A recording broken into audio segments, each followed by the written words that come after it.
Olá, Nossa República dessa semana é um programa com participações especiais, trazendo à luz discussões fundamentais sobre democracia e fake news.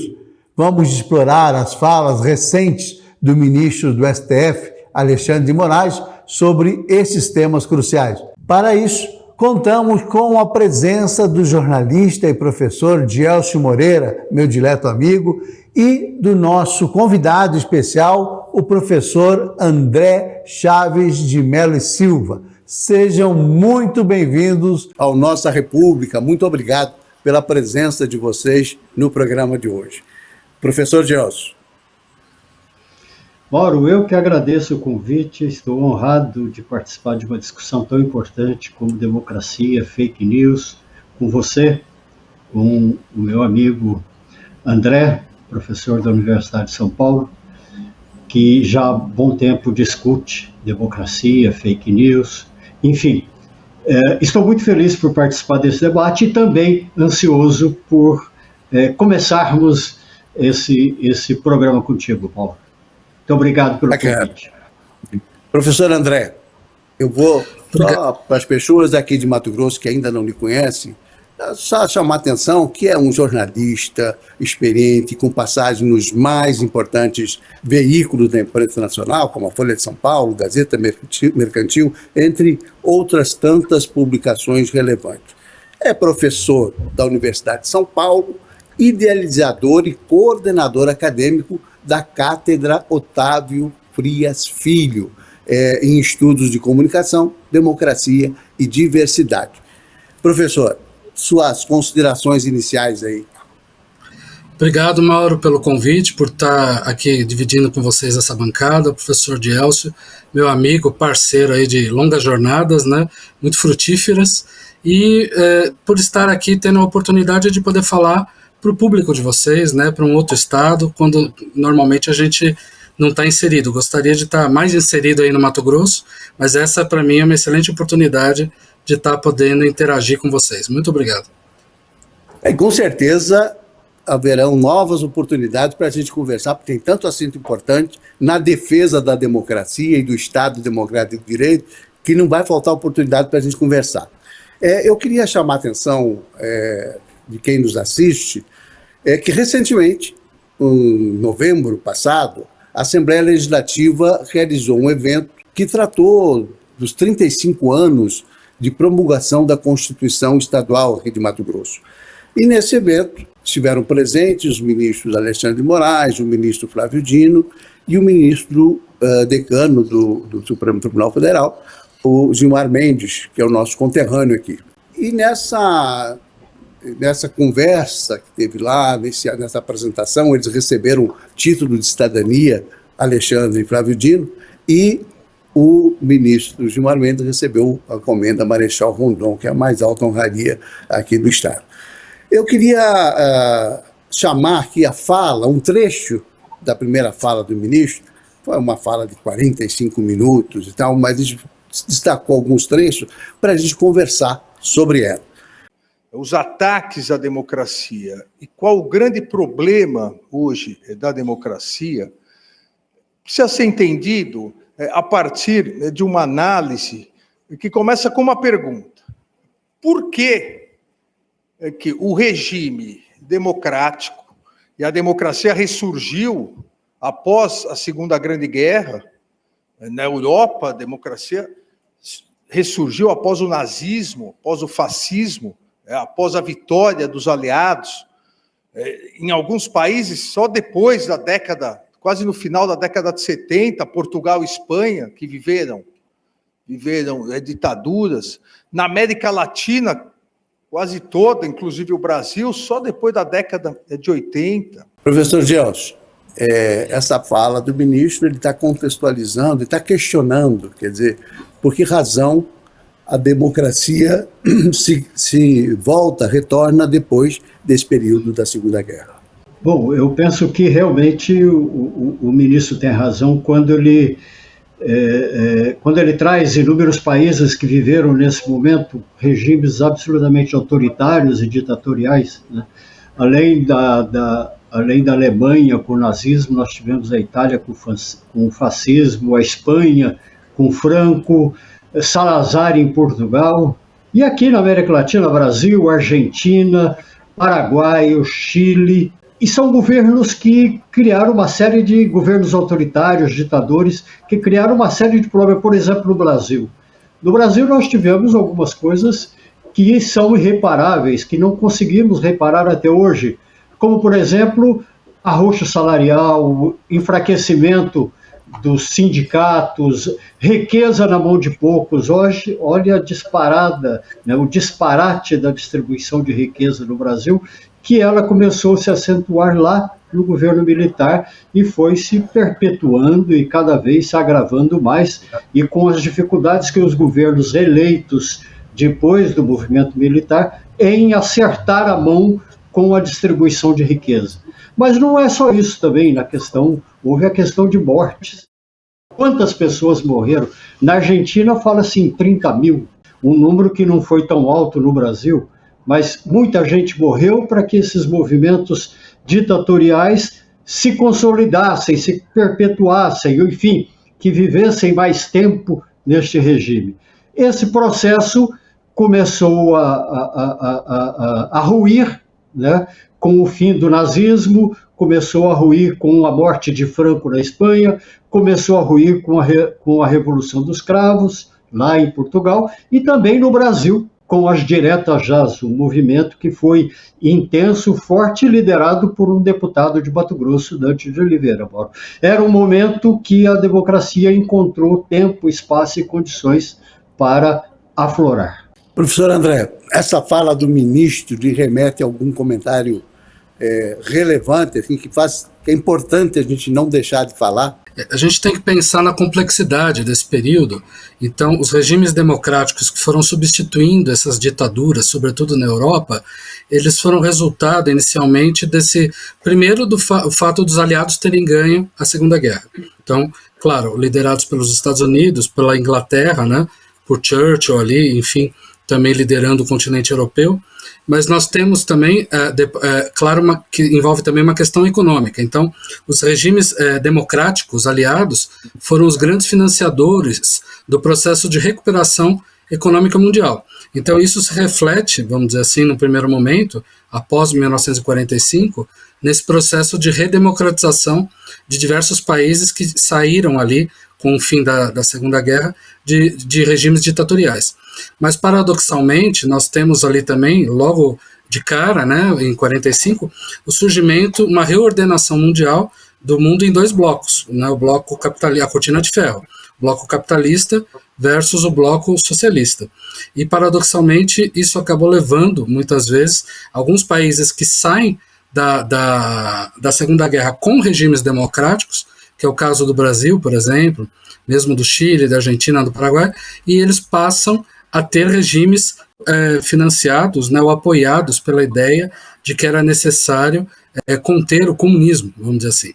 Mas com o próprio arrefecimento desses regimes do bloco soviético, vamos dizer assim, e do bloco socialista de maneira geral, nós temos ali já, nos anos 80, um retorno desses países, um início, pelo menos, desse processo. O próprio Brasil volta a ser democrático em 85, mas nós vamos tendo paulatinamente o retorno desses países a regimes democráticos. Então a gente tem aí, portanto, apesar, vamos dizer assim, de um retorno inicial democrático na Segunda Guerra, nós também temos uma inflexão em países que eram democráticos no fim da Segunda Guerra. Então, por que é importante a gente ter isso em mente? Porque o fenômeno democrático, ele é bastante amplo no sentido de que os contextos internos acabam envolvendo, paradoxalmente, né, não apenas valores, mas mobilizações de forças políticas que acabam se reunindo e reorganizando conforme a época e conforme os estímulos,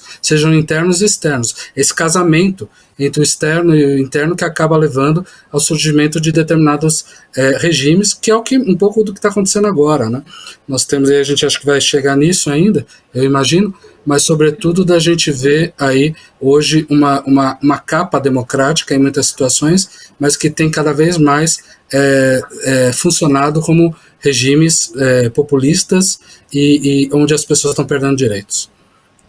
Quando o senhor fala em regime populista, é porque assim, as causas da Segunda Guerra, os fatos que levaram à Segunda Grande Guerra Mundial, a gente pode pontuar alguns isoladamente, mas o que sustentou durante um bom tempo todo o nazismo e todo o fascismo foi uma estratégia de marketing muito... o tal do populismo, não era digital na época, mas era um populismo, era uma linguagem muito parecida com a que se vê hoje, com os discursos que você vê hoje. O senhor concorda com isso?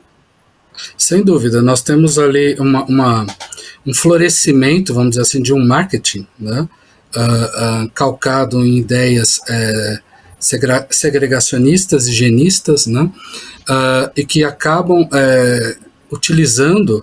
se utilizando, né, se instrumentalizando medos e crenças para formarem regimes totalitários, que a gente tem que entender que é bem diferente de um regime ditatorial. O totalitário é um passo a mais, vamos dizer assim, onde você não tem nenhum tipo de brecha, vamos dizer assim, né? Então você tem uma situação onde o indivíduo ele pertence ao Estado. Então nós temos ali os regimes totalitários, não só de direita, a gente está falando do fascismo aqui, né? Do fascismo, do nazismo, mas a gente não pode esquecer do stalinismo também, que apesar de ter sido de esquerda, era um regime totalitário. Então a gente tem ali os extremos, vamos dizer assim, nesse período, mas o resultado desses extremos e de todo esse marketing que é utilizado para formular esses governos ditatoriais, ele vem da crise que se instala na Belle Époque, no final do século XIX, onde se tenta resolver essa crise na Primeira Guerra, mas ela não se resolve totalmente. Então, nós temos os ecos até hoje, e eu diria até hoje, né? Ela não foi totalmente resolvida, nós temos até hoje os ecos da situação mal resolvida da Belle Époque, certamente influenciando o nosso cotidiano.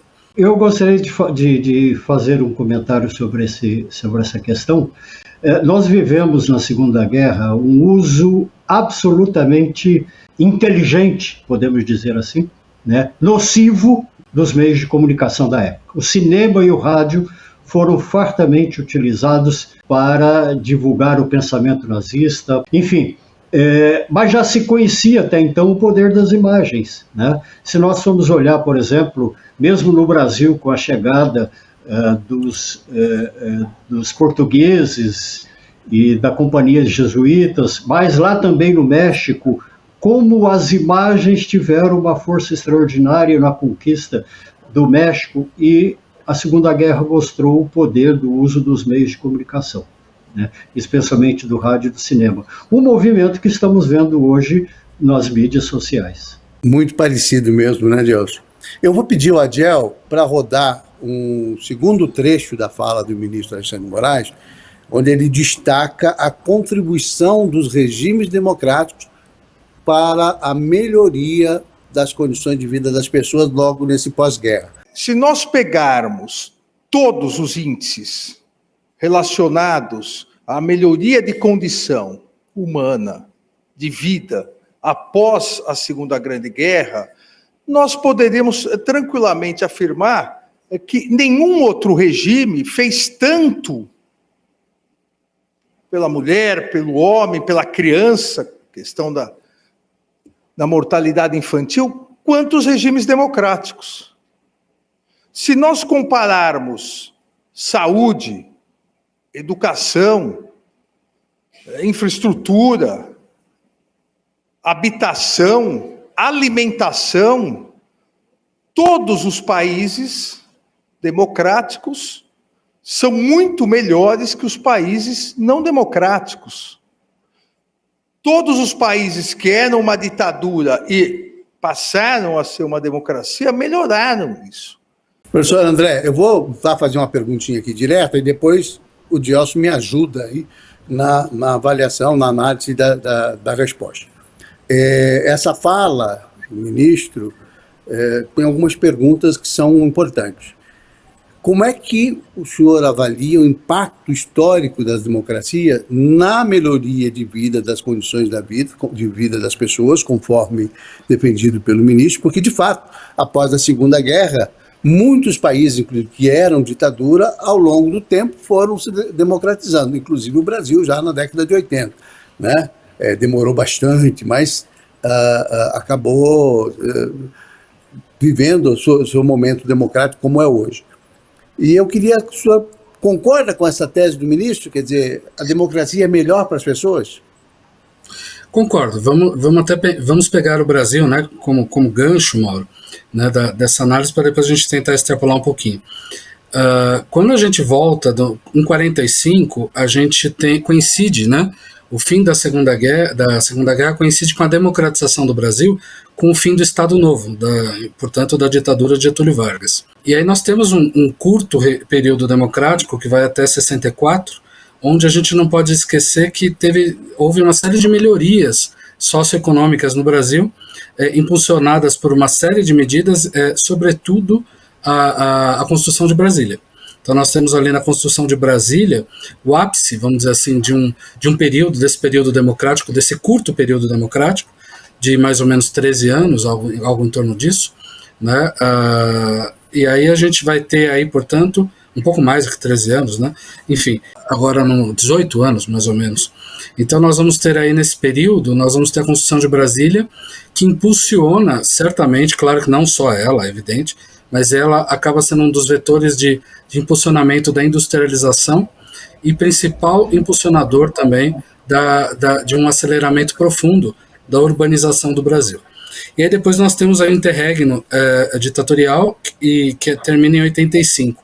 E a partir de 85, com o advento, sobretudo em 88, da nossa Constituição, que foi a mais democrática até hoje, né, em termos de Brasil, nós temos uma série de conquistas. Sobretudo, acho que até o próprio ministro talvez tenha falado em algum trecho do discurso dele, mas sobretudo o SUS. O SUS, por pior que seja, os problemas que ele tem e tal, ele é uma profunda conquista social. Né? Há países, inclusive democráticos, como o Brasil, que não têm um sistema próximo do que seja o SUS, e eu cito até nominalmente os Estados Unidos, que é o país mais rico ainda do mundo, que não tem um sistema de saúde, de atendimento básico à saúde como o nosso. Né? O nosso é muito melhor.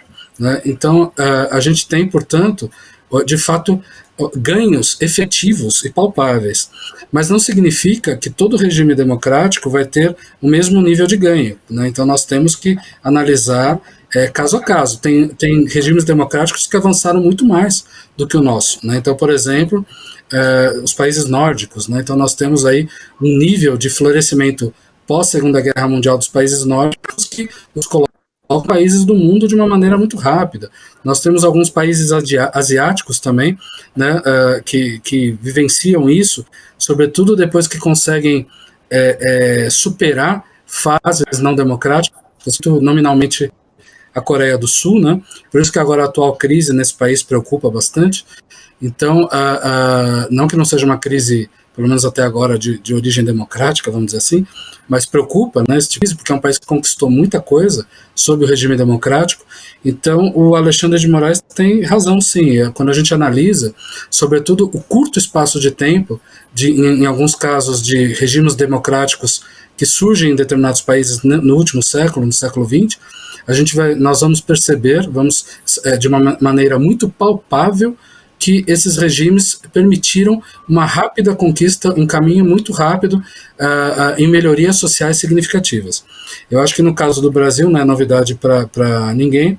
O grande desafio que se coloca atualmente, os dois grandes desafios que se colocam atualmente, dentro da manutenção da democracia, é a questão do combate ao crime organizado, né, e aí aliado a um profundo combate à corrupção sistêmica de Estado, que as duas estão, inclusive, se entranhando cada vez mais, e nós temos aí, fora isso, a necessidade da expansão, né, de uma distribuição de renda poderosa. Nós precisamos encarar a questão da distribuição de renda como algo que vai manter, inclusive, o nosso regime democrático. Se isso não começar a ser feito, e os sistemas de bolsas são incapazes, só eles mesmos, de fazerem isso, nós vamos ter sérios problemas sociais nos próximos anos, eu não tenho a menor dúvida disso. Professor Gelson. Na época, sim, entre 1965 e 1985, por exemplo, o índice de permanência na escola dos brasileiros era de 2 anos e 6 meses.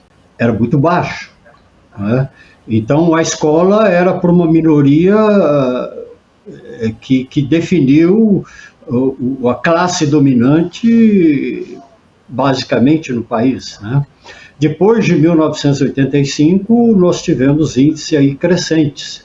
Mas, mesmo assim, a nossa educação vive dificuldades que são incompreensíveis, até considerando a necessidade que o Brasil tem de mão de obra qualificada, a necessidade que o Brasil tem de estrutura de escola em quantidade e em qualidade. Não adianta ampliar universidades, ensino de segundo grau, etc., mas somente poucas escolas concentram o estudo de qualidade. Este talvez seja o grande desafio de uma democracia que, no meu entendimento, ainda é muito frágil. Não fosse tão frágil, não teria tentativa de golpe que tivemos recentemente com o governo anterior, né? Então, é uma democracia que precisa de cuidados absolutos. E a educação, me parece, aí o ministro tem defendido, pelo menos foi esse o meu entendimento da fala dele, que a educação é um ponto fundamental. Quer dizer, como é que você vai distribuir renda se você não tem trabalhador qualificado? E o trabalhador se qualifica com educação de qualidade. O desafio, você falou da questão da educação, de fato, o regime democrático fez a educação brasileira avançar, mas até hoje a gente lida com analfabetismo, com adultos precisando ser alfabetizados, tem uma série de situações que precisam avançar. Mas, sem dúvida nenhuma, hoje o Brasil tem uma maior população universitária, você tem uma formação melhor, mas ainda está muito longe, principalmente na qualificação que se referiu, profissional. Mas tem outros assuntos importantes, quer dizer, os desafios atuais da democracia, as condições de vida, né? Quais são os desafios? O professor citou algumas coisas que é preciso ampliar, né, a distribuição de renda. A gente vive problema de concentração de renda e do próprio desenvolvimento econômico bastante, com regiões muito ainda díspares, né, dos grandes centros. Enfim, preciso buscar esse equilíbrio. Eu vou pedir para o Adiel rodar mais uma falinha do ministro Alexandre de Moraes, quando ele fala dessa coisa do extremismo que vem em uma onda crescente aí. A gente vê os Estados Unidos reelegendo Trump, a gente vê manifestações de extrema-direita na Europa, aqui na América Latina, enfim. E eu vou pedir para rodar para a gente comentar um pouquinho essa situação que nos preocupa a todos. Nós vivemos hoje no mundo, começou lá na Hungria, pegou a Polônia, foi criado, como eu vou rapidamente dizer, nos Estados Unidos, mas foram testando na Hungria, Polônia, Itália, França, Brasil. É um novo populismo digital muito extremista. Por que isso vem ressurgindo? Por que isso vem ganhando força? Algum problema a democracia está apresentando. Eu vou começar mais uma vez com uma pergunta direta. Por que razão esse extremismo, professor André, vem ganhando força? Esse extremismo ele instrumentaliza medos, receios e, sobretudo, perdas, né, que as pessoas têm sofrido ao longo dos anos. Então, no caso do Brasil, em especial, claro que nós temos esse fenômeno em vários outros países, com alguns contornos similares e outros muito regionalizados, muito específicos, mas no caso do Brasil, eu diria que uma boa parte da nossa perda tem relação com a falta de investimento em algumas camadas da população, e em especial nos mais jovens. Claro que a gente tem que investir né, nos mais idosos, etc., e mesmo o investimento atual é insuficiente, mas o jovem ele tem sido deixado muito de lado pelas políticas públicas. Então, isso leva, muitas vezes, as pesquisas apontam, inclusive, que boa parcela do eleitorado da extrema-direita tem saído dos grupos mais jovens. Então, a gente tem que ter muita atenção para isso. Esse índice mostra que essa camada da população não se sente representada na democracia, cada vez mais. Ela tem tido perdas, dificuldades que não têm sido levadas em consideração, muitas vezes, pela formulação de políticas públicas. E eu vou citar um caso muito específico, que é, por exemplo, a questão previdenciária. Então, a questão previdenciária, já estão falando até de uma nova reforma previdenciária, e já se extrapolou o limite disso, na minha opinião. Eu acho que nós temos que encontrar recursos dentro do Estado, claro, mas em outros lugares, não mais na punição aos brasileiros, sobretudo aos mais jovens, porque, do contrário, vai ficar inviável ser jovem ou permanecer no Brasil. Então você tem uma camada que vai ser, a partir de 2030, menor da população, porque o Brasil vai ter mais idosos do que jovens, que vai ter que sustentar todo o sistema previdenciário a custo do seu autoempobrecimento. Então, essa equação, que é uma equação que sempre vem à baila na questão governamental, ela tem que ser deixada de lado, não dá mais para fazer isso. Então, assim, o jovem se sente cada vez mais sem espaço, cada vez mais levando uma vida precarizada. Isso é muito... eu vou dar um dado muito, muito palpável. Quando eu ingressei na carreira acadêmica, a maioria dos meus colegas que já, infelizmente, não estão mais comigo na universidade, ou porque se aposentaram ou porque vieram a falecer, a gente conversava e a maioria deles era perceptível que, na maioria dos casos, eles tinham casas próprias. Hoje, eu estou falando de professor universitário, hein, que não, perto de outras camadas da população, ganha um pouco melhor, etc. Quando eu entrei, a maioria dos meus colegas, eu não vou dizer a maioria, mas uma parcela significativa, talvez maioria, eu nunca fiz a conta, mas pelas conversas a gente percebia que uma boa parcela das pessoas estavam pagando aluguel. E hoje, entre os mais jovens ainda, a geração que tem vindo aí depois de mim, isso tem sido mais frequente ainda. Então, o que eu quero dizer com isso? Que há um evidente processo de perda de renda e de empobrecimento que está atacando todas as classes sociais. Inclusive, agora, com a indústria 4.0, com a questão da inteligência artificial, se todas as previsões cataclísmicas se concretizarem de perda de empregos em nível mundial, nós vamos ter aí, portanto, pela primeira vez na história, uma camada muito bem estudada, vamos dizer assim, da população, da classe média, que vai ser afetada em seus ganhos, já está sendo, né? Na verdade, em seus ganhos, os seus ganhos vão ser diminuídos e, portanto, nós vamos ter um empobrecimento avassalador, inclusive, da classe média. Então, essa equação, juventude, classe média, oportunidade de emprego, isso precisa ser atacado de uma outra forma. Os atuais instrumentos que estão aí, que foram pensados de governo, eles não servem mais. Não adianta você ficar pensando em meros programas de renda mínima, que vão ser cada vez mais importantes, sem dúvida, mas só eles não vão dar conta do recado. É preciso pensar, de fato, em cortar privilégios onde eles existem, em combater a corrupção sistêmica de uma maneira muito forte, né, para vir dessa corrupção sistêmica virem os recursos capazes de sustentar o regime previdenciário e não ficar mais pensando que não há limites para isso em cima da população. Há limites, e esses limites, inclusive, já foram extrapolados, né? Porque se a gente não pensar dessa maneira, com todas as ameaças que nós temos hoje, inclusive as ameaças vindas do aquecimento global e, portanto, do estreitamento das fronteiras agrícolas, das fronteiras produtivas, tudo isso somado certamente vai levar a processos de falência democráticos intensos, mas mesmo depois da substituição das democracias por ditaduras que talvez consigam, e talvez até regimes totalitários, que consigam segurar, entre aspas, vamos dizer assim, a revolta social por um período, Depois disso, o que vai ser? Né? Então, nós temos aí um cenário, provavelmente um cenário muito, muito pior até do que esse. Então, nós temos que pensar seriamente em como superar isso. Como superar lobbies dentro do Congresso, tudo isso está colocado, está em jogo. O Carlos Nobre, por exemplo, que é um dos maiores climatologistas do Brasil, hoje, meu colega lá na Universidade de São Paulo, ele está numa cátedra vinculada ao estudo do clima.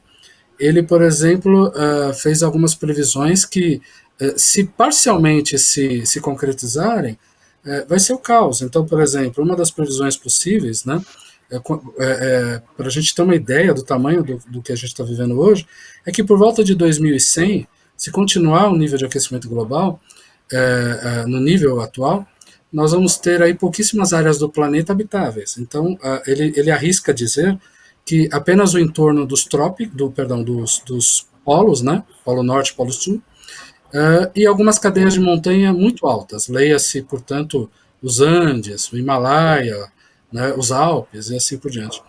Então, como é que vai ser? 8 bilhões de pessoas exprimidas nessas regiões?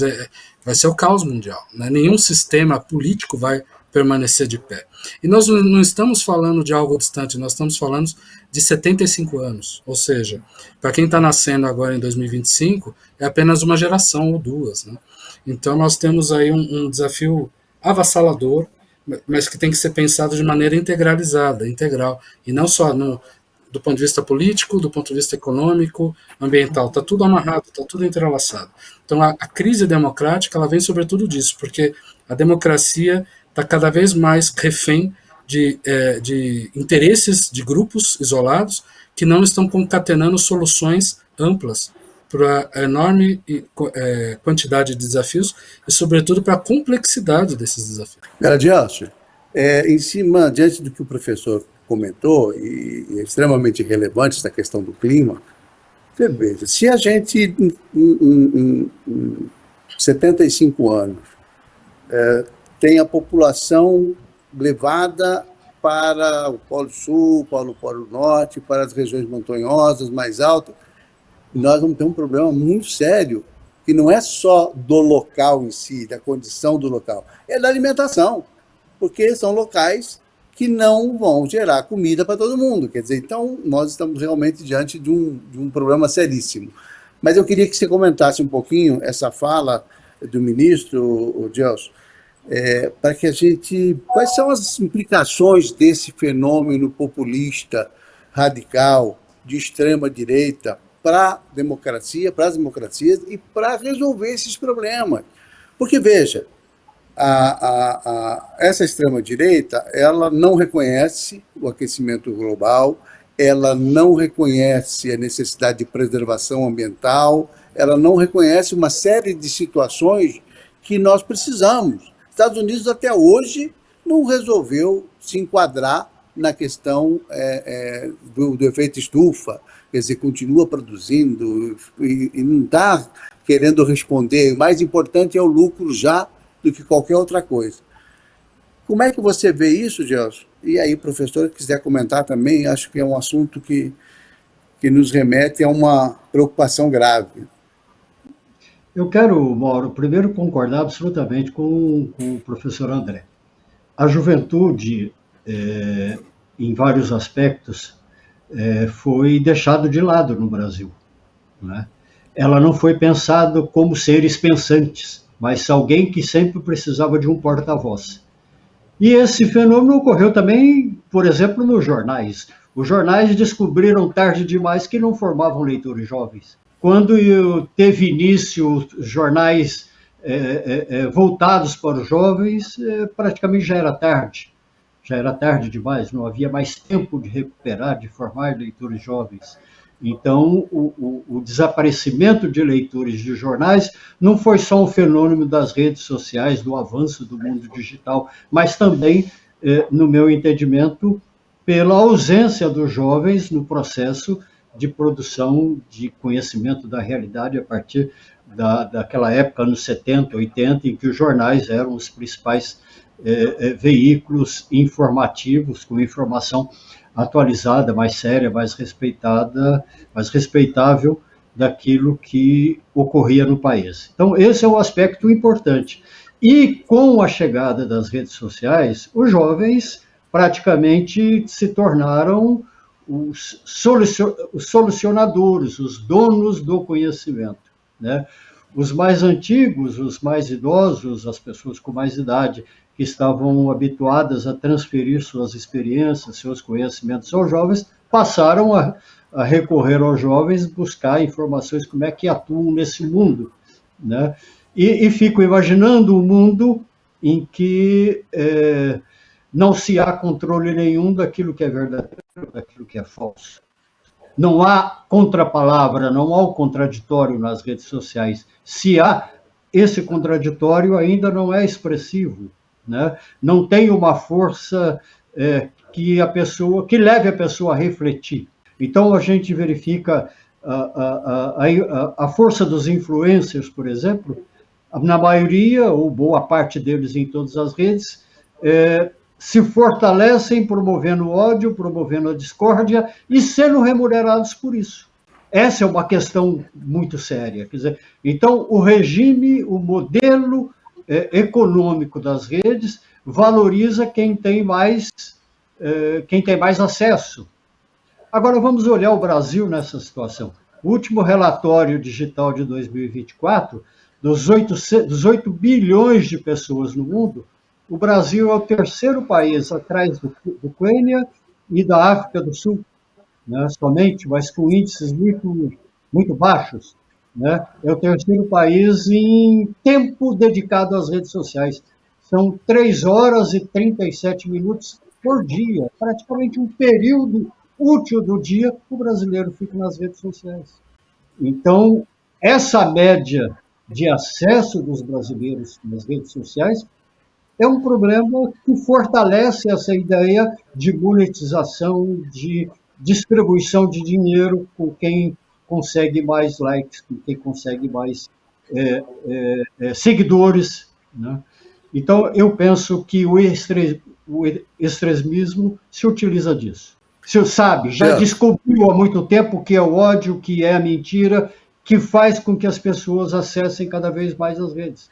E por isso eles são monetizados e por isso eles ganham mais. E esse tipo de distração, podemos dizer que Olha, as redes são importantes. E eu não quero tirar aqui o valor das redes, não. Quero dizer isso para você, Mauro, para os telespectadores, para quem está nos assistindo, que as redes sociais têm um papel fundamental nas relações entre as pessoas, no conhecimento, tem todo este valor. O que eu estou dizendo é que o contraditório, aquilo que pode rebater ou discutir, levar as pessoas a pensar, a refletir sobre o que elas estão vendo e ouvindo, é muito pouco, é mínimo perto da quantidade de informações que não são legítimas do ponto de vista do interesse da humanidade, da população como um todo. Isso me parece um sério problema, e as dificuldades de regulamentação disso todos nós estamos vendo, apesar dos esforços na Inglaterra, na Europa, de algumas tentativas aqui no Brasil. Esse é um processo que gera muita discussão e também a população precisa se envolver nessa discussão, né? Agora, como é que vai se envolver ficando 3 horas e 37 minutos por dia acompanhando as redes sociais e não com o mesmo tempo em publicações que teriam um compromisso de responsabilidade social mais sério do que determinadas redes ou determinados influencers que abarcam milhões e milhões de seguidores, né? Isso me parece um problema muito sério para a democracia e muito fértil, um terreno muito fértil para o extremismo. O que você fala e que o professor André fala são muito sérios. O protagonismo hoje nas redes sociais, na internet de uma maneira geral, são pessoas que dão suas opiniões e a grande, imensa maioria delas são opiniões rasas, né? São opiniões distorcidas dos fatos, quer dizer, que tem uma qualidade, que promove uma qualidade extremamente duvidosa do conhecimento, né? Porque distorcem fatos, fazem uma leitura mediana comentam coisas com muito desconhecimento, né? E isso acaba se propagando e gerando um conhecimento inútil, um conhecimento que só preocupa, que só traz prejuízo a toda a sociedade. Sobre a questão da regulação e do posicionamento do Zuckerberg, que é o dono da Meta, do Facebook, do Instagram, do WhatsApp, de não permitir mais a mediação do conteúdo, quer dizer, vai qualquer conteúdo e está tudo certo, desrespeitando legislação, no caso do Brasil, muito claramente, desrespeitando a essência, né, da legislação brasileira. Professor Gelson. Eu acompanho essa discussão e vejo que alguns intelectuais, alguns pesquisadores estão divididos com relação a essa fala do dono da Meta, do WhatsApp, do Facebook, enfim. Alguns acham que isso não vai afetar nem um pouco, outros acham que vai afetar muito. O fato é de onde eles estão falando, de qual pedestal eles falam, de qual público eles estão se referindo. Se eles se referem a um público mais letrado, não é? Vejamos, são 5 bilhões de usuários, 5 bilhões e alguns milhões de usuários de redes sociais no mundo. Mais de 60% da população mundial estão conectados na internet, né?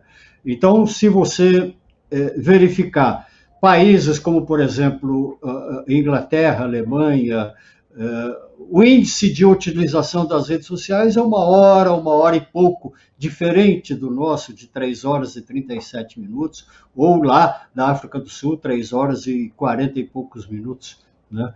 Não me recordo com precisão agora, mas está no relatório digital 2024. Então, veja, eu penso que quem defende essa fala e que a rede vai se autorregular, né, neste processo, fala de algum pedestal, de algum lugar, de um lugar que talvez a população esteja financeiramente, economicamente, educacionalmente, né, de algum modo mais preparada para enfrentar os desafios de alguma coisa parecida com isso. Penso que os países mais enfraquecidos neste ponto, e hoje eu vejo que os países mais enfraquecidos são aqueles que têm mais tempo dedicado às redes sociais e menos valorização na educação e na qualificação educacional da sua população. Eu vejo esses países mais refém desta fala do Zuckerberg.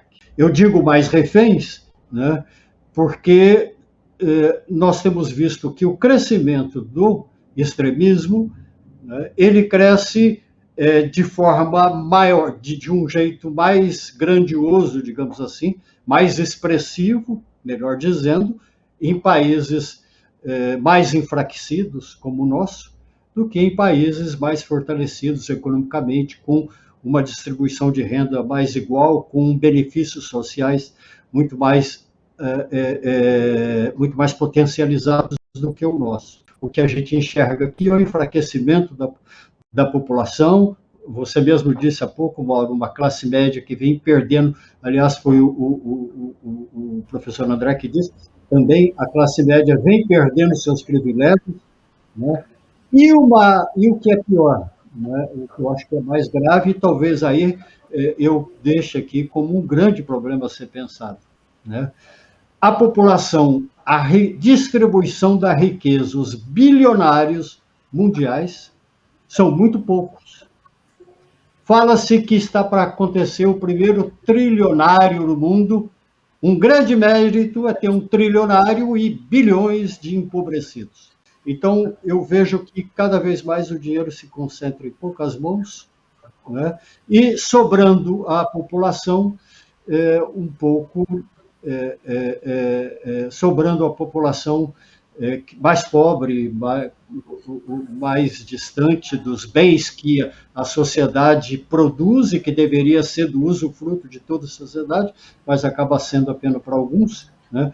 Então, esta parcela que não é pequena, né, que é a maioria, pelo menos no Brasil, né, da população, vai ficar de fora, já está de fora deste processo de distribuição de renda. E não há nada a curto prazo, nem a médio prazo, indicando que isso vai mudar. Eu não enxergo isso. Né? Enxergo, sim, cada vez mais o dinheiro se concentrando em poucas pessoas. Em poucas pessoas que já estão querendo dar as rédeas para o mundo. Né? Enxergamos isso já em vários momentos. Eu acho que isso é o grande problema da democracia, é um grande problema que precisa ser resolvido e ser pensado pela população, pelos seus dirigentes, pelos seus líderes. Pois não, amor. Eu vou pedir, depois dessa fala do Gelson, uma fala mais condensada sobre o seguinte: ou aceitamos a regulação individual, quer dizer, cada um define o que vai ler, o que vai escrever, o que vai produzir de conteúdo para as redes, sem intervenção estatal, nem intervenção das empresas corporativas, ou nós vamos regular isso de maneira a assegurar direitos e garantir que os deveres sejam cumpridos.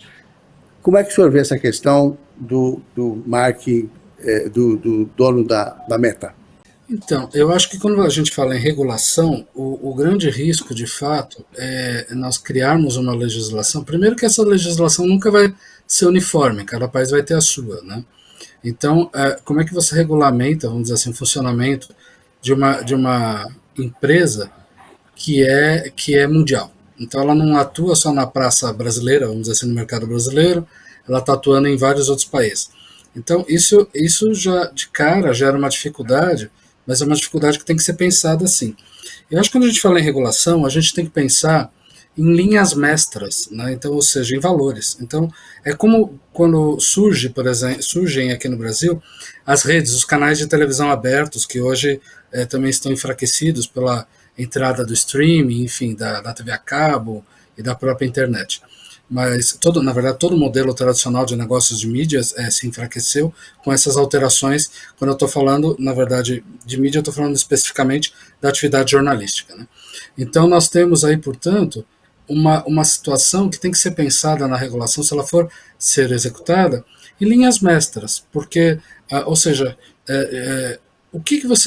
que tipo de conteúdo que tipo de valores, vamos dizer assim, não é nem conteúdo, valores tem que estar refletidos nos conteúdos gerados. Porque se você for discutir conteúdo, e aí você pode limitar a criatividade e a liberdade. Então, agora, quando você discute valor, aí muda o patamar. Só que para essa discussão ser mais efetiva, eu acho que órgãos que estão, inclusive, participando muito menos do que deveriam de todos os desafios globais, como, por exemplo, a ONU, que está extremamente enfraquecida, ela deveria estar participando disso. Na verdade, está exercendo uma certa liderança global, né, no estímulo a essa discussão, ainda que essa discussão seja nacional, é claro, seja vinculada aos problemas internos de cada país, mas discutir isso e, a partir daí, dos valores, discutir eventualmente a questão dos regulamentos e, eventualmente, até a questão jurídica, né, como acho que o Alexandre pensa muito, essa questão dos limites, etc., no campo do jurídico. Mas eu acho que a gente precisa pensar de uma maneira mais ampla, né, sobretudo, ou seja, pensar em que valores nós temos que ter refletidos na rede social, né? Que valores nós temos que ter refletidos na internet como um espectro amplo de possibilidades, de mídias, de redes sociais, etc., que está tudo ali, essa enorme quantidade de dados, de informações e, ao mesmo tempo, de possibilidades criativas. Mas a gente tem, na minha opinião, que pensar dessa maneira, senão a gente corre um sério risco de restringir a criatividade. Eu vou chamar aqui mais uma fala, para a gente não perder a oportunidade, mais uma fala do ministro, e ressaltar uma coisa que o ministro, e não só o ministro, o presidente da República e várias autoridades com um dever jurídico, com exceção do Congresso Nacional, que apesar da responsabilidade jurídica que tem, hoje está tomada de uma discussão, né, distorcida, né, do que é, por exemplo, a liberdade de expressão. É tratado como um direito absoluto, quando não é um direito absoluto. né? É impossível que a liberdade de expressão, quando afeta o outro, seja encarado como um direito absoluto, né? O direito do indivíduo tem que ter um limite aí. E aquilo que é crime na vida real deve ser também crime na vida virtual, né? Quer dizer, ainda que a gente possa pensar em valores mais amplos, né? Mas isso são coisas muito objetivas. E crime é crime, seja na internet, seja na vida real, né? As pessoas vêm cometendo crimes sucessivos em nome de uma liberdade, inclusive tentativa de golpe, como aconteceu aqui no ano passado, no dia 8 de janeiro.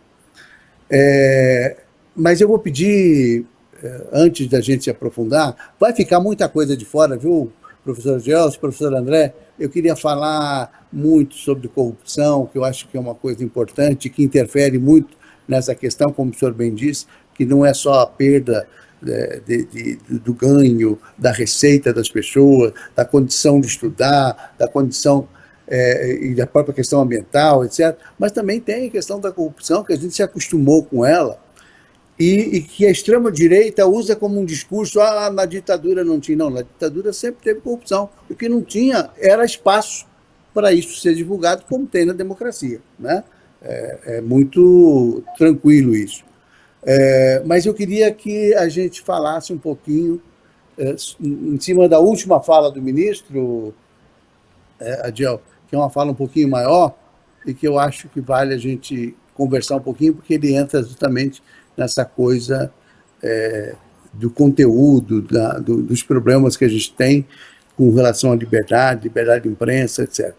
Pode rodar, por favor? Há vários estudos que demonstram que só 2 tipos de notícias dão likes. O que é muito fofinho, aquele cachorrinho que cuida do gatinho, o chimpanzé que adotou um coelho.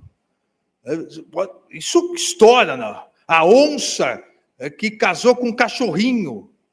Por mais bizarro que pareça, todo mundo gosta de um petzinho e coisa de ódio. O meio termo, a conversa, ninguém está nem aí. É a ofensa, é a ameaça, é o discurso racista, machista, nazista. Tudo isso voltou. A culpa é das redes sociais? Não. As redes sociais não pensam. Quem pensa são os humanos por trás das redes sociais, que sem nenhuma transparência nos algoritmos, direcionam para cativar. Eu diria mais do que isso, para fazer uma verdadeira lavagem cerebral nas pessoas, gerando esse ambiente de ódio. E não é só no Brasil. Veja, nos Estados Unidos, nas eleições presidenciais, 2 atentados contra o candidato a presidente, hoje presidente eleito. Em outros países, Hungria, Polônia, direcionaram os algoritmos, esse grupo populista, extremista, para atacar a liberdade de imprensa, a verdadeira mídia e o judiciário, que é quem poderia conter. Esse é o nosso grande desafio. O desafio do Brasil, o desafio do mundo. Uma regulamentação que garanta a liberdade de expressão, não que deixe impune a liberdade de agressão, não que deixe impune a liberdade de praticar crimes nas redes sociais, crimes virtuais, que amplie, como se ampliou em mais de 20%, o número de suicídios de crianças e adolescentes na Europa por cyberbullying. É necessário, para que nós possamos voltar à normalidade democrática, uma regulamentação e o fim dessa impunidade. Não há nenhum setor, e nunca houve nenhum setor na história da humanidade que afete muitas pessoas que não tenha sido regulamentado. Não existe isso. E por que só as big techs não querem ser regulamentadas, porque faturam economicamente com isso e passaram a ter o maior poder político e de geopolítica que se tem notícia na história. Essa fala me parece que é uma fala extremamente importante de Elcio, professor André, porque ela nos leva a esse confronto que está colocado, né? Que a gente vê de um lado empresários, corporações defendendo essa liberdade sem limites, né? E governos de extrema-direita fazendo isso também, e políticos tentando criar essa situação que ninguém governa ninguém, quer dizer, que ninguém responde por nada.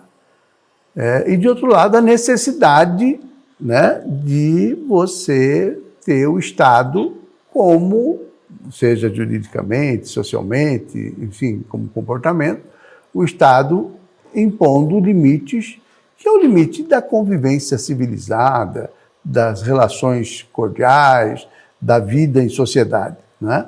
Então, fica aí na mão de vocês, na inteligência de vocês, uma avaliação dessa fala do ministro Alexandre de Moraes. Que, aliás, é o ministro mais atacado da história brasileira por conta de seu posicionamento radicalmente favorável ao Estado Democrático de Direito, à preservação da democracia, né, e à regulação das big techs, né, que parece, quer dizer, lembra muito a coisa da história de luta de classes, do imperialismo contra o terceiro mundo, essas coisas todas, né, que a gente viu ao longo da história. Mas que está se repetindo hoje num formato mais moderno, né?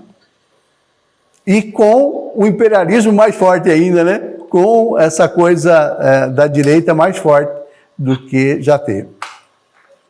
Professor André, vamos começar com o senhor. Então, Mauro, eu creio que crime é crime, como você falou. Então, misoginia, racismo, por exemplo, né? Entre outros tantos crimes que são praticados nas redes, enfim, na internet de maneira ampla, né? É claro que isso tudo tem que ser punido com o máximo de rigor da lei. Na verdade, o Estado brasileiro, eu acho que ele tem sido muito já, não vou dizer eficaz, mas tem sido muito atento em adaptar legislações nesse sentido. Eu creio que claro que é um processo, eu não sou advogado, mas eu acredito que precisa de mais aprimoramento.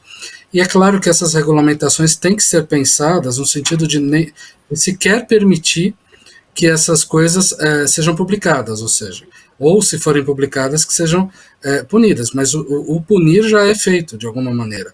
Então eu acho que essas regulamentações que eu não falo em linhas mestras, já propondo que esse tipo de discurso ou de produto, vamos chamar assim, sequer seja publicado. Outra coisa que se fala, né, por exemplo, muito, eu não tenho menor conhecimento sobre isso, mas a gente tem a internet, né, vamos dizer assim, que todo mundo conhece, e tem a tal da internet do mal, né, que a gente que quem é cidadão comum nem tem ideia do que aconteça ali dentro. Então, assim, isso é algo que tem que também estar no radar, eu imagino, né.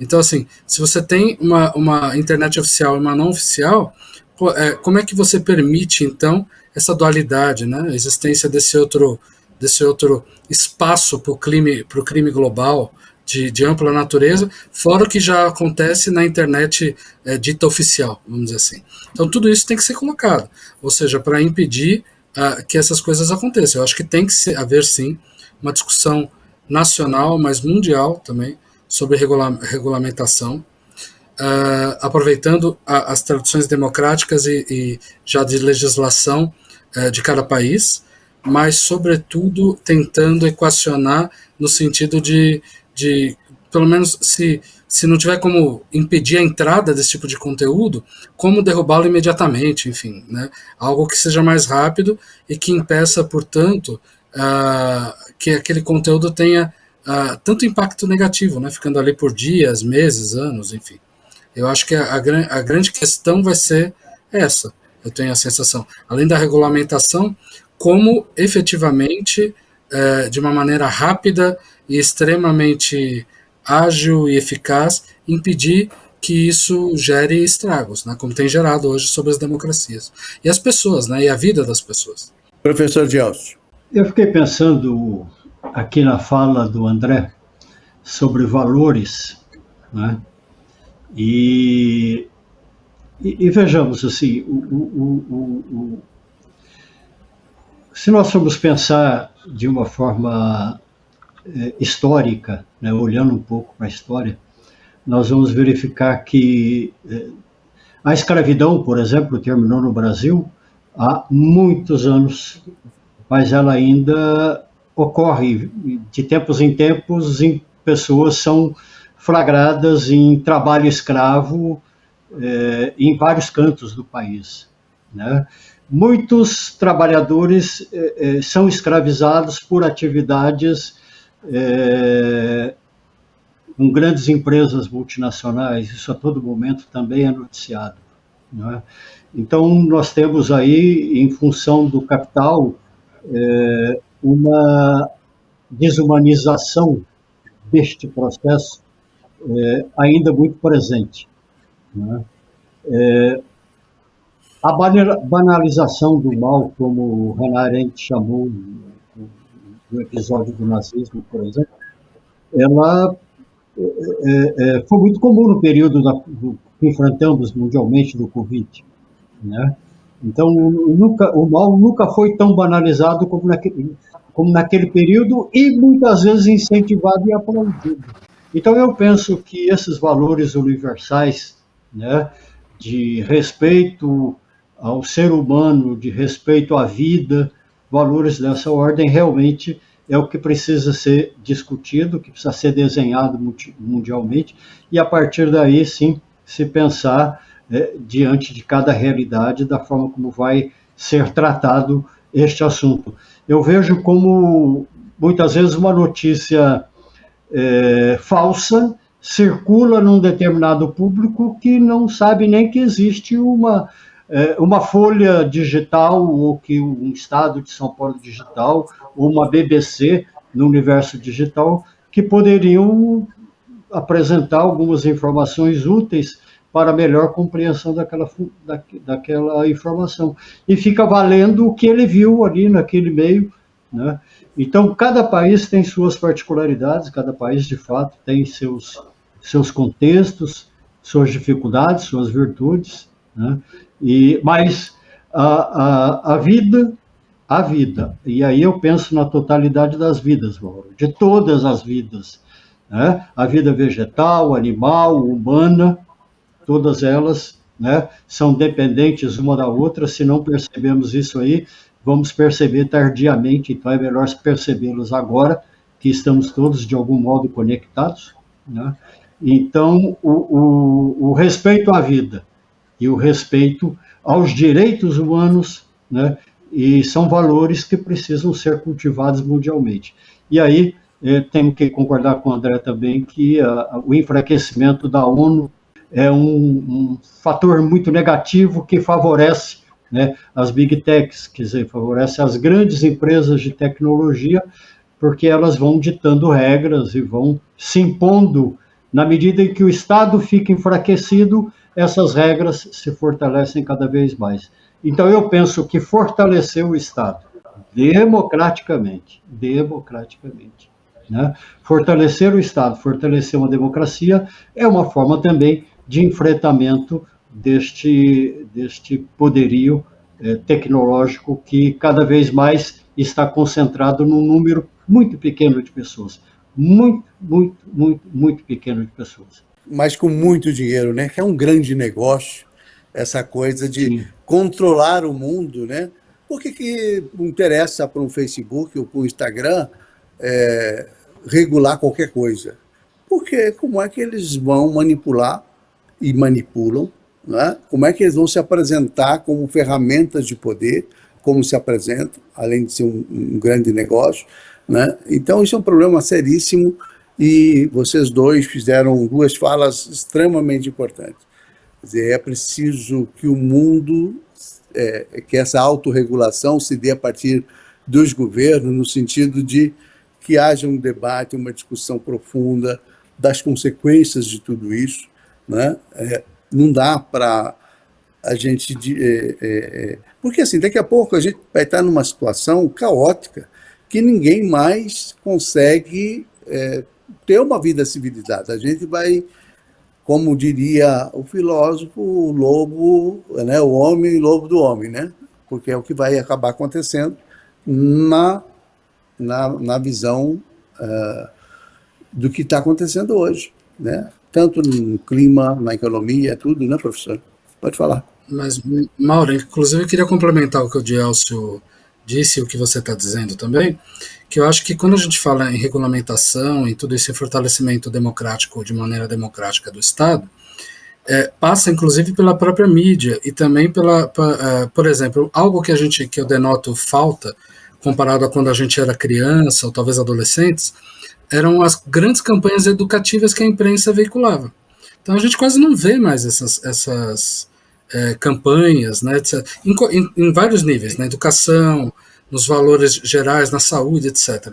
Então é preciso resgatar esse ambiente de união civil em prol das grandes questões que transitam, que estão aí, vamos dizer assim, orbitando esses valores, na verdade. Então, assim, vai regulamentar, o que é importante combater o crime organizado? Então, campanhas pragmáticas mesmo. Olha, ele tira tantos mil empregos, ele mata o teu filho, ele faz sumir de alguma maneira, saiu um dado hoje sobre o Rio de Janeiro, eu não me recordo o número exato, mas acho que é mais de 4 mil, enfim, mas parece que adolescentes que sumiram nos últimos anos, ou não sei se no último ano, no Rio de Janeiro, mas eu estou citando esse dado que saiu agora, mas certamente tem dados similares em outros estados, enfim. Então, o que está acontecendo? E aí são campanhas que têm que ser calcadas em valores, mas em situações muito reais, para a população entender e materializar o problema. Mas aí, nesse caso, professor, o senhor tocou num ponto central em relação à mídia, em relação à imprensa. Nós todos demoramos muito para entender a internet, para entender as redes sociais, né? E nós ainda não atuamos na internet, nas redes sociais, como uma militância em defesa da sociedade civil organizada, em defesa dos interesses da população, né? Da verdade, da ética, enfim.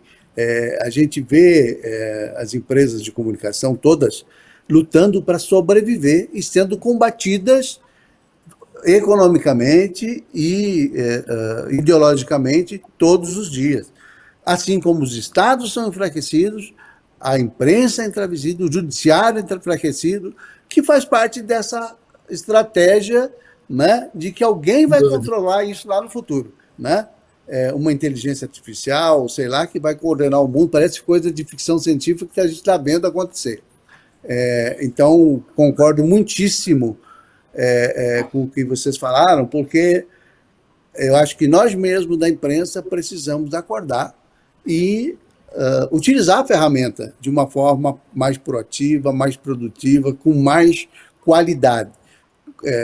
Uma milícia do bem, vamos dizer assim, se é que é possível isso, mas no sentido de que a gente precisa não só combater a fake news, mas é preciso combater esse sistema todo que está aí minando todo dia, porque isso acaba, e é inegável, tudo isso afeta a família, as pessoas que estão das mais pobres às mais abastadas. Todo mundo é vítima, e está aí a questão do clima como um bom exemplo disso. Não tem ninguém nem quem discorda de preservar o clima não vai deixar de ser afetado. Então, assim, um apanhado das coisas que a gente falou aqui, como a questão do clima, a questão do jovem, a questão do aposentado, da previdência, não do aposentado, eu acho que a gente precisava dar uma discutida, não no Brasil só, mas também nessa questão mundial, que vem sendo afetada, né? Nós estamos aí às portas de uma terceira guerra, faltando um detalhe ou outro, me parece, né? Não sei se é um pouco de exagero meu, mas a gente vê que as coisas estão se afunilando por um caminho que não é nada bom, né? E que nós temos responsabilidade, de alguma maneira, como imprensa, de tratar disso. Professor André. A humanidade ela está diante de várias, vamos dizer assim, não é mais uma espada no peito, são várias, né? Antigamente era uma só. Então a gente tem aí toda a questão educacional, a questão política, econômica, ambiental. Então nós temos desafios imensos, vamos dizer assim. Mas eu acho que nós temos que fazer, começar com um esforço de tentar integrar a nossa visão, pensando que a solução ela não está só num nicho, ela está, na verdade, ela tem que ser, as soluções têm que ser colocadas de maneira integrada. Eu acho que esse é um dos grandes erros hoje das políticas públicas, né? Elas não atacam, na verdade, elas atacam os efeitos, elas não têm atacado como deveriam as causas, né? Então é pensar na causa e como essas causas se relacionam com outras esferas, que muitas vezes não são muito claras. Esse é o grande desafio. Por exemplo, quando a gente fala em avanço tecnológico, é compreender que o avanço tecnológico hoje ele não é tão intenso quanto ele já foi nas décadas passadas, muito pelo contrário, ele tem tido uma certa redução, que tem levado, por exemplo, a uma diminuição nas taxas de lucro mundiais, que vem justamente da venda de novas tecnologias, como isso está amarrando, está afetando a questão salarial, como é que isso está levando o capitalismo, os acionistas, as grandes empresas a avançarem sobre isso, como é que isso dura, portanto, essa falta de limites tem economias, política e a questão do meio ambiente. Por exemplo, os booms que nós temos hoje de construção civil, né, analisar cidade a cidade. Precisa de tanta construção assim? Né? Enfim, qual que é o déficit de moradia de cada cidade? Precisa mesmo? Qual que é o planejamento para as próximas décadas? Se a partir de 2030 nós vamos ter mais idosos, por exemplo, do que jovens na população. Então a tendência não é depois de 2030, 2050, se eu não me engano, nós temos um decréscimo populacional, então precisa de construir tanto agora, sem pensar nos limites do meio ambiente, nas grandes cidades, enfim, precisa não pensar nas cidades brasileiras em reflorestamento, porque, por exemplo, a gente sabe que enquanto vários países no mundo têm avançado nessa questão, o Brasil está muito aquém, e na maior parte das metrópoles brasileiras não se pensa nisso. Então, como evitar esses abusos, todos esses abusos, essa desregulamentação do cotidiano na internet, né, ou seja, no mundo real, que tem passado para a internet, e como isso precisa ser pensado de uma maneira integrada para se regularizar melhor a vida social, o cotidiano, o respeito entre as pessoas e, portanto, ter reflexo positivo nas redes, né, na internet. Porque quando a gente fala também da internet, das fake news, etc., a gente está desconsiderando o mundo real, quando, na verdade, o que está acontecendo na rede, na internet, é reflexo do que está acontecendo no mundo real. Está tudo interconectado. Então, nós temos que ampliar a mente e buscar novamente integrar todos os fenômenos, porque do contrário nós vamos sempre apresentar respostas limitadas, né, nichadas, né, em nichos, e nunca respostas que permitam que consigamos compreender melhor essa realidade de uma maneira mais ampla e, portanto, pensar políticas e ações públicas capazes de mitigar com mais sucesso, vamos dizer assim, com mais rapidez, todos esses problemas. Professor Gelcio. Eu estava aqui pensando que o esteio, né, de um processo sempre esteve ligado à classe média. Né? A classe média sempre teve um papel muito importante, né, no processo de definição de políticas públicas, uma influência muito grande nos governos, no legislativo. E um fenômeno que vem ocorrendo já há algum tempo é não só o enfraquecimento da classe média, mas o empobrecimento, né, também da classe média. Isso não tem a ver só com inflação, não. Né? Isso tem a ver também, sobretudo, com uma política de fortalecimento de pequenos grupos, né, em detrimento dos demais. E penso que a classe média ainda não conseguiu enxergar isso. Ela não é mais tão fortalecida e tão definitiva, que tem uma voz tão expressiva quando tinha alguns anos atrás. Né? Eu, pelo menos, não vejo essa expressão da classe média, seja nas redes, seja nos meios de comunicação, com uma força, com uma potencialidade. Vejamos pelo lado das universidades, considerando que os estudantes e professores estariam incluídos neste grupo, né? Quanta força se perdeu aí, os próprios sindicatos já não têm quase força nenhuma, não é? Você tem grupos que antes eram basilares do processo, né? Hoje praticamente estão calados, né? Então, essa classe média ela não só vai se diminuindo quantitativamente, como vai também se enfraquecendo financeiramente. E essa é uma questão bastante séria, porque nós vamos ter um grupo muito pobre, muito enfraquecido, e um grupo muito bem colocado no mundo, com capacidade de governá-lo, porque detém conhecimento, detém poderes, detém mídia, enfim, por tudo que nós já sabemos, né?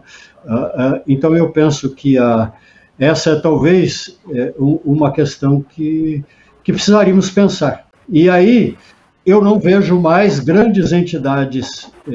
André, se eu não estiver correto, por favor, me corrija aqui, né? Mas eu não vejo mais entidades com força como, por exemplo,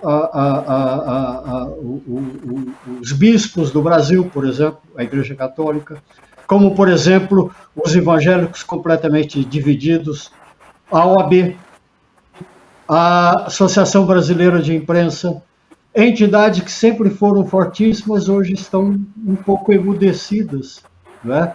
Ausentes deste debate, né, que é tão importante para a nação. Então, eu penso que a presença dessas entidades seriam muito bem-vindas, né? Das próprias universidades, né, estão ausentes dos debates enquanto grupo, enquanto defensores de um conhecimento qualificado, continuado, enfim. Eu penso que esse é um grande problema que precisamos enfrentar, e é um desafio que realmente precisa de respostas, e essas respostas precisam aparecer em tempo hábil, penso eu, né? Agora, qual é o tempo hábil, eu não saberia dizer, André.